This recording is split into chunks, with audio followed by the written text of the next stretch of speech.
So, Darren, very nice to meet you and thank you for your time. Muchas gracias. No, gracias. So, let me ask you something about all the time that took you to make this movie. You told us yesterday Sure. in the screen that you wrote a little piece of paper and a poem of the piece. How long was this poem? It was it was half a page. It was probably 2 or 3 paragraphs long. So, how from that excerpt did you find to make this movie? Well, I don't think it was from that excerpt because that poem was lost for a long time. I didn't know where it was. And when we started working on the Noah movie, I didn't even remember what was in the poem. But it's funny because I recently found the poem. A few months ago, I was looking through some old boxes for my old baseball cards for my son. And I found the poem.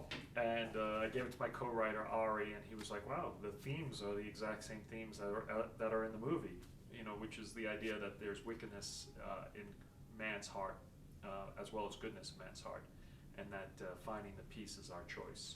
And that's very much kind of what the film is. So it's interesting.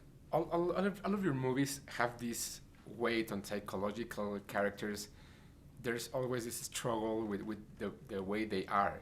How do you find that kind of thing on a biblical character? Well, I think the Noah in the Bible doesn't really have much of a story.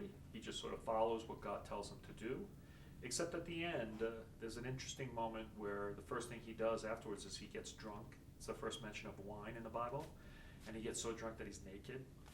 So for us, that was a very interesting thing. Well, what type of person, what type of character that after you win ends up drunk? And then you look at the story, God's story in the Bible, and it basically starts off with he wants justice. He's so upset by the wickedness of man, and over the course of the story, eventually learns hope and mercy with the rainbow. We thought that was a good thing to sort of start with giving that to Noah, where Noah is aligned with the Creator. So basically, Noah at the start of this film wants justice, and over the course of the film, he learns mercy. There's this thing that everybody knows, or we think we know, that how it's going to end the movie, because Right. you already know the story. But did you change something in the character, or I actually don't think you really know how it ends. I think basically how we breathe life into these characters, because that's not in the Bible, is what's interesting for people. So it's like almost like you took a fairy tale and brought it to life, and how everything represents something else, and the excitement of that. It's a similar case here, which is to see how Noah and his wife deal with the flood, how Russell portrays that, is what's interesting in this project. And the drama of that, I think, is pretty suspenseful. How was working again with Jennifer Connelly? How do you think she grew this 10 years that you haven't She's worked? grown unbelievably. It's a very good question. When I worked with her, she was an incredibly talented actress on Requiem for a Dream. But working with her on this film, she's a true master at this point, really. Just to see someone blossom into that skill set was inspiring. You always hear how people learn and get better at what they do. You watch the movie, you can't believe how great she is in the film. I was listening yesterday to some journalists that they were telling me that they were chatting between them, and they were telling that this movie doesn't feel like any of your movies. But I really think that it's closer than to The Fountain in some aspects of the way that you made the time lapse and all that, and all that kind of effects. What's working again with this kind of big effects in screen? Yeah, I don't know. Some people think that it's just like all my other films. Some people think it's not like any of the films. I don't know what to say about that. I just try to show up and create a visual style that matches the film. The Wrestler wasn't really much like any of my earlier films, but now people say, oh, yeah, that's of course like Darren's film. So I'm just always just trying to do something new and different. Did you learn something of making this movie after all this time that you wrote the poem and believed to do?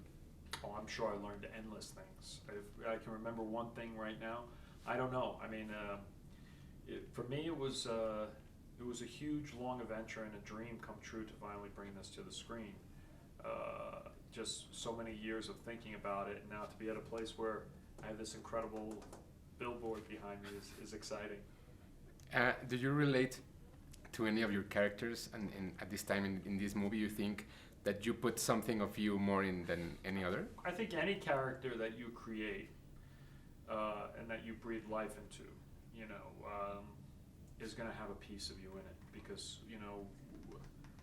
Russell brings himself to the role, and then you sit there and you watch it, and you kind of sort of try to figure out how an audience is experiencing what he's going through.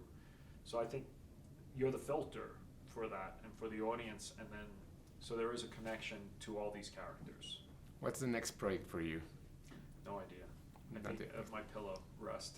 Okay, well, thank you very much for your time. Thank you very much. I want much. to thank you. I'm a big fan of the Chemical Brothers, and I haven't heard Don't Think in any way better than in Black Swan. Oh, that was cool. Yeah, that was a lot of fun to work with those guys. Thank you very much for Nice your time, to meet Darren. Nice to meet you. Thank you very much.